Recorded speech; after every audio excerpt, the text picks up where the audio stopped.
Greetings from Farmer Bill, the fun czar at Maize Valley Farm Market and Winery. And what we see before us is Galen, our main man, mowing hay.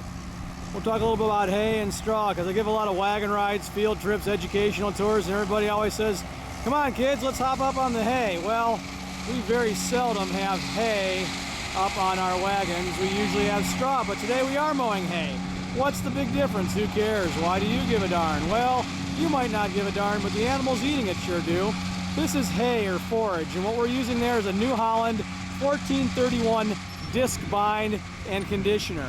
And what it does is it cuts the hay and it conditions it because we start preparing for the drying process from right at the beginning. Hay is forage or feed.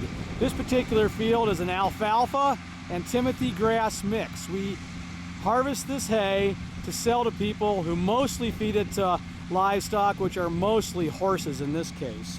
But it has a mix in there of a couple different types of crops. One of them being, as I mentioned, alfalfa, which brings the protein portion to the mix, and Timothy, which kind of brings a little bit more fiber or roughage. The alfalfa has fiber too, but the Timothy is a much lower protein. It's more of a grass type, and it's better for animals such as horses. When you're talking about feeding dairy cattle, though, you want a feed that has primarily protein in it in this form, and usually pure alfalfa. So the guys doing like big time dairying will buy alfalfa in from like Colorado or the western states, because out there they can harvest as many as 9 crops a year with irrigation because it's so dry out there. Here we'll get 3 crops, 4, maybe 5 depending on the weather. We had a little break here. We need about 3 to 4 days to harvest this crop. Here we are Thursday morning mowing it, so they're going to be planning to bale this Saturday or Sunday probably, and we make all this into square bales, and I'll follow up with that later too. The mower conditioner goes along though. In this case it's a Discbine. There are discs in that mower that spin rapidly with little knives on them. They're driven by hydraulic motors that are provided power from the tractor. It goes along and cuts it off at the ground, sucks it back, runs it through a couple of conditioning rolls that crimp it, because if you look at it, it's a long stalk and there's moisture in there. So the mower cuts it, but then it also conditions it. And what conditioning is, it just kind of crimps it. It beats it up a little bit.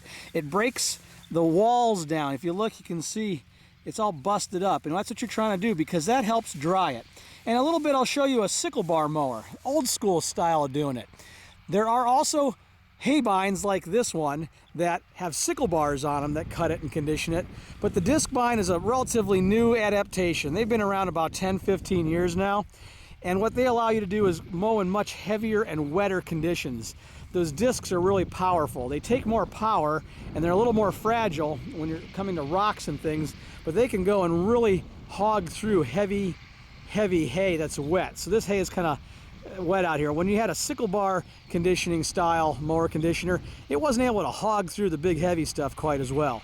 So this one takes a little more power to run, but you're able to get out there sooner, and that's critical with hay because everything about hay is timing. You have to have good weather coming along. You have to catch it at the right time. You want to be out early enough in the year.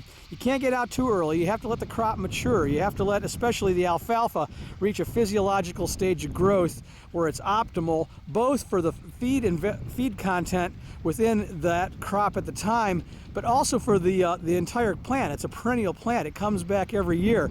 So if you cut it at the wrong time of the year, you can actually shorten the lifetime of an alfalfa field by not cutting it at the right dates or the proper time of year, because the plant sometimes is feeding the root systems, or it's putting the right amount of protein into the part that's going to be harvested. So you have to be careful in those respects of when you harvest the hay. So we're out here right now.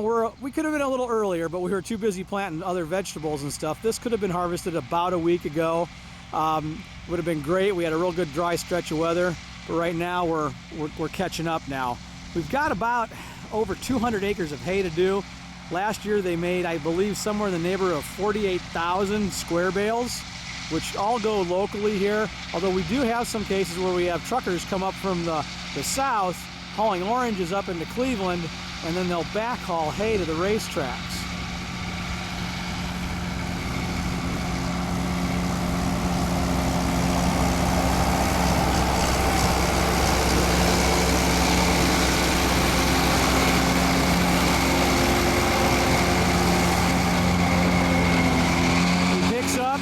A hydraulic arm shifts it over so that he can go back on the other side. Those black rolls that are spinning and making that whirring noise are the conditioner part. They're fluted, or like almost have cleats like on a tractor, and they intermesh. And with the hydraulic cylinder, he lowers it back down and it's back into the work again.